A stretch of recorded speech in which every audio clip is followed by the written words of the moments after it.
നമസ്കാരം. ഇന്നത്തെ പുതിയ വീഡിയോയിലേക്ക് എല്ലാവർക്കും സ്വാഗതം. പ്രഭാസ് നായകനായെത്തിയ ഏറ്റവും പുതിയ സിനിമയാണ് കൽക്കി. സിനിമ കൽക്കി എന്ന് പറയുന്ന പേര് പോലെ തന്നെ കലക്കി എന്ന് വേണമെങ്കിൽ പറയാം. എങ്കിൽ ഈ ഒരു സിനിമയ്ക്ക് രണ്ട് അഭിപ്രായങ്ങളും വരാൻ സാധ്യതയുണ്ട്. ആദ്യത്തെ ദിവസം തന്നെ സിനിമാ പ്രേക്ഷകർക്കിടയിൽ രണ്ട് അഭിപ്രായം വന്നിട്ടുള്ള ഒരു സിനിമ തന്നെയാണ് കൽക്കി. ഞാൻ സിനിമ കാണുന്ന ആ ഒരു സമയത്ത് സിനിമാ തിയേറ്ററിൽ നിന്നും എൻ്റെ തൊട്ടപ്പുറത്ത് നിന്ന് ഒരു 2-3 പേര് എണീറ്റ് പോയി. ഇനി അവർ യൂറിൻ പാസ് ചെയ്യാൻ പോയതാണോ, സിനിമ ഇഷ്ടപ്പെടാതെ പോയതാണോ എന്നുള്ളതൊന്നും നമുക്കറിയില്ല. എങ്കിലും കൂട്ടിയിട്ട് സിനിമ ഇൻ്റർവെല്ല് വരെ നമുക്ക് തലയ്ക്ക് ഭ്രാന്ത് പിടിക്കുന്ന രീതിയിലാണ് സിനിമ പോയിക്കൊണ്ടിരുന്നത്. സിനിമ ഒരു വീഡിയോ ഗെയിം കാണുന്ന പോലെ, ഒരു PUBG കളിക്കുന്ന പോലെയൊക്കെയാണ് എനിക്ക് ആദ്യം ഫീൽ ചെയ്തത്. ഞാൻ 100 രൂപ കൊടുത്ത് സിനിമ ടിക്കറ്റ് എടുത്ത് ഞാൻ തിയേറ്ററിൽ സിനിമ കണ്ടുകൊണ്ടിരിക്കുമ്പോൾ ഈശ്വര ഇവിടെ നിന്ന് എനിക്ക് കൊണ്ടുവരുമോ എന്നുള്ള ഒരു അവസ്ഥ വരെ വന്നു. കാരണം സാധാരണ രീതിയിൽ ഒരു തെലുങ്ക് സിനിമയിൽ ഒരുപാട് കോമഡി സീനുകൾ ഉൾപ്പെടുത്താറുണ്ട്. അപ്പോൾ അതുപോലെ തന്നെ ഇതിൽ ലോജിക്കില്ലാത്ത ഒരുപാട് കോമഡി സീൻസുകൾ ഈ ഒരു സിനിമയിൽ നമ്മൾ കാണുകയുണ്ടായി. അപ്പോൾ കണ്ടുകൊണ്ടിരിക്കുമ്പോൾ എനിക്ക് ഒരുപാട് ബോറിങ് തോന്നി. പ്രഭാസ് ഒരു ഗംഭീര നടൻ, അല്ലെങ്കിൽ ഒരു ബാഹുബലി എന്ന് പറയുന്ന സിനിമയൊക്കെ പ്രഭാസിൻ്റെ നമ്മൾ കണ്ടിട്ടുള്ളതാണ്. അപ്പോൾ ആ ഒരു സിനിമയിലുള്ള ഒരു പവർഫുൾ നടനെ നമുക്ക് ഈ ഒരു സിനിമയിൽ കാണാൻ കഴിയാതെ പോയപ്പോൾ എനിക്ക് വളരെ ഒരു ബോറിങ് പോലെയാണ് ഒരു ഇൻ്റർവെല്ല് വരെ സിനിമയുടെ ഒരു ഫ്ലോ പോയത്. അങ്ങനെ ഇൻ്റർവെല്ല് കഴിഞ്ഞ് ഞാൻ വീണ്ടും 2 മിനിറ്റ് കഴിഞ്ഞ് കയറാം എന്ന് തോന്നി. പക്ഷേ ഡോറ് ഓപ്പൺ ആയിരുന്നു തിയേറ്ററിൻ്റെ. അപ്പോൾ സിനിമയുടെ ആ ഒരു സൗണ്ടും കാര്യങ്ങളൊക്കെ കേൾക്കുമ്പോൾ അല്ലെങ്കിൽ പിന്നെ കണ്ടിന്യൂ ചെയ്യാം മൊണ്ട അങ്ങനെ കയറിയിരുന്നിട്ട് പിന്നെയാണ് ആരംഭം എന്ന് പറയുന്നത്. സിനിമ പിന്നെയാണ് ശരിക്കും സ്റ്റാർട്ട് ചെയ്യുന്നത്. ഇൻ്റർവെല്ല് വരെ നമ്മൾ എങ്ങനെയെങ്കിലും ഒന്ന് പിടിച്ചിരുന്നാൽ മതി. ഇൻ്റർവെല്ല് കഴിഞ്ഞാൽ പിന്നെ നമ്മൾ പിടിച്ചിരിക്കണം. കാരണം കംപ്ലീറ്റ് നമ്മൾ എയർലാന്ന് പറയില്ല, അതായത് നിലത്തില്ല നമ്മൾ. ആ ഒരു സിനിമ കഴിയുന്നത് വരെയും അങ്ങനെയുള്ള ഒരു റണ്ണിങ്ങാണ്. ഈ സിനിമയ്ക്ക് എടുത്തു പറയേണ്ട ഒരു ഏറ്റവും വലിയൊരു പ്ലസ് പോയിൻ്റ് എന്ന് പറയുന്നത്, ഈ ഒരു സിനിമ മേക്ക് ചെയ്തിരിക്കുന്നത് ഒരു ഇംഗ്ലീഷ് സിനിമ കാണുന്ന ആ ഒരൊറ്റ ലെവലിലാണ് ഈ പടത്തിൻ്റെ ഒരു പോക്ക് പോയിരിക്കുന്നത്. പിന്നെ പ്രഭാസ് നമ്മൾ അതുവരെ കണ്ടിട്ടുള്ള ഒരു ക്യാരക്ടറിൽ നിന്നും മാറിയിട്ട് ഭയങ്കര സീരിയസ് ആയിട്ടുള്ള ഒരു മെച്യൂരിറ്റി കാണിക്കുന്ന ഒരു കഥാപാത്രമായി മാറുകയും, അതുപോലെ തന്നെ ഓരോ ഫൈറ്റ് സീനുകളൊക്കെ വരുമ്പോൾ നമുക്ക് രോമാഞ്ചം വരിക എന്നൊക്കെ പറയുന്നത് പോലെ തന്നെ ആ ഒരു ബാഹുബലിയൊക്കെ കണ്ടിട്ടുള്ള ആ ഒരു എഫക്റ്റ് നമുക്ക് പ്രഭാസിൽ നമുക്കിതിൽ കാണാൻ കഴിയും. എടുത്തു പറയേണ്ട വലിയൊരു കാര്യം എന്ന് വെച്ച് കഴിഞ്ഞാൽ ഇതിൽ ഏറ്റവും നല്ലൊരു കഥാപാത്രം എന്ന് പറയുന്നത് അമിതാഭ് ബച്ചൻ. അദ്ദേഹത്തിനൊക്കെ 80 വയസ്സിന് മുകളിലാണ്, 85 വയസ്സിന് മേലിലേക്കാണ് അദ്ദേഹത്തിനുള്ളത്.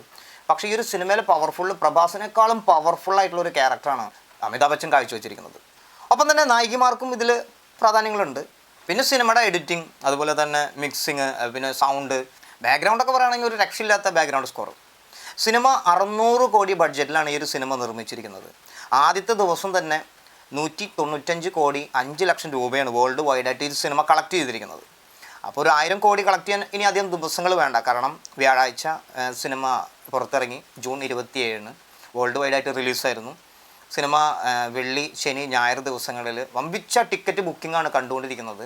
കൽക്കി എന്ന് പറയുന്ന ഈ ഒരു സിനിമ ഇറങ്ങിയ എല്ലാ കേന്ദ്രങ്ങളിലും എക്സ്ട്രാ ഷോസുകൾ വരെ ആഡ് ചെയ്യുന്നൊരു കാഴ്ചയാണ് നമ്മളിപ്പോൾ കണ്ടുകൊണ്ടിരിക്കുന്നത്.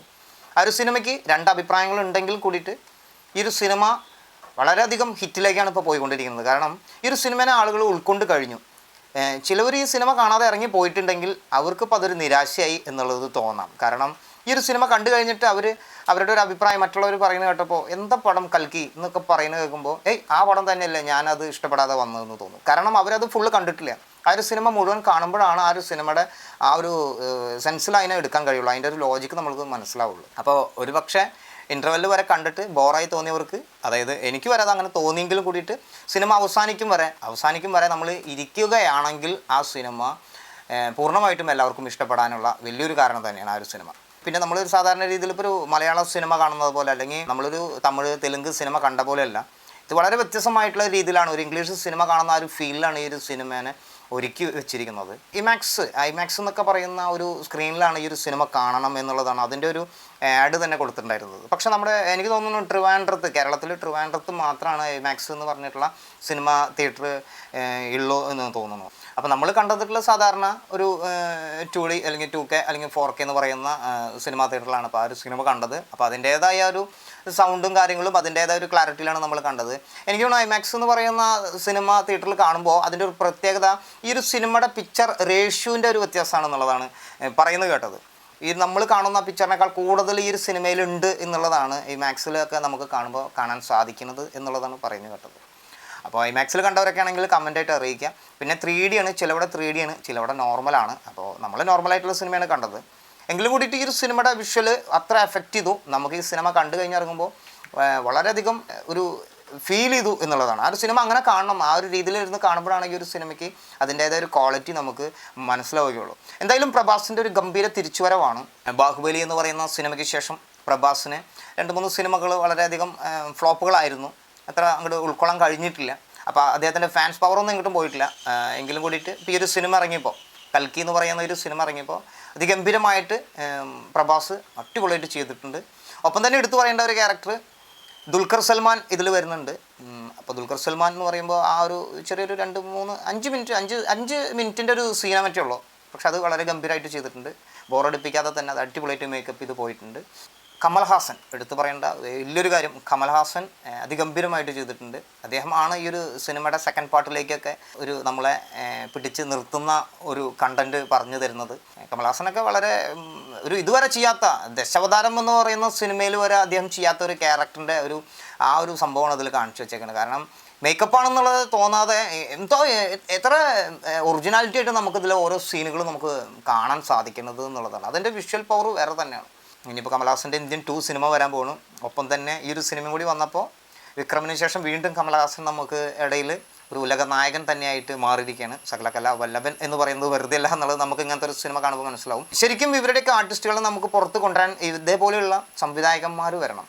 ഇപ്പോൾ കൽക്കി എന്ന് പറയുന്ന ഈ ഒരു സിനിമ അശ്വിൻ എന്ന് പറഞ്ഞിട്ടുള്ള ആളാണ് സിനിമ സംവിധാനം ചെയ്തിരിക്കുന്നത്. 2-3 സിനിമ അദ്ദേഹം തെലുങ്കിൽ, ഹിന്ദിയിൽ അങ്ങനെയൊക്കെ ചെയ്തിട്ടുണ്ട്. നമുക്കൊന്നും അങ്ങനെ പരിചയങ്ങളൊന്നുമില്ല. എങ്കിലും കൂടിയിട്ട് ഈ ഒരു സിനിമ വന്നപ്പോൾ അതിഗംഭീരമായിട്ടുള്ള ഒരു മേക്കിങ്ങും അതിഗംഭീരമായിട്ടുള്ള ഒരു സിനിമയാണ്. എന്തായാലും 2024 പ്രഭാസിന് നല്ലൊരു സമയമാണെന്നുള്ളതും കൂടി പറഞ്ഞുകൊണ്ട് നമ്മുടെ ഈ വീഡിയോ അവസാനിപ്പിക്കുന്നു. നിങ്ങൾ ഈ സിനിമ കണ്ടിട്ടില്ലെങ്കിൽ തീർച്ചയായിട്ടും സിനിമ തിയേറ്ററിൽ തന്നെ പോയിട്ട് ഈ സിനിമ കാണാൻ, OTT-ക്കൊന്നും കാത്തിരിക്കരുത്. ഒരു തിയേറ്റർ എക്സ്പീരിയൻസ് ആണ് ഈ ഒരു സിനിമ. ഞാൻ എൻ്റെ വ്യക്തിപരമായ ഒരു അഭിപ്രായം ഈ സിനിമ കുറിച്ച് പങ്കുവെച്ചെന്ന് മാത്രം. സിനിമ ഞാൻ ആദ്യത്തെ ഷോ കണ്ടിട്ടുള്ളതാണ്. തൃശ്ശൂർ രാംദാസ് തിയേറ്ററിലാണ് ഞാൻ ആദ്യത്തെ ഷോ കണ്ടത്. പക്ഷേ ഞാൻ ആ ഒരു സിനിമയ്ക്ക് 2 അഭിപ്രായം വന്നപ്പോൾ എൻ്റെ ഒരു പേഴ്സണൽ ഒപ്പീനിയൻ 2 ദിവസം കഴിഞ്ഞിട്ട് നിങ്ങളോട് പങ്കുവയ്ക്കാമെന്ന് തോന്നി. അതുകൊണ്ട് പറഞ്ഞൊന്ന് മാത്രം. നന്ദി, നമസ്കാരം. താങ്ക്സ്. ഞാൻ നിങ്ങളുടെ രാജേഷ്.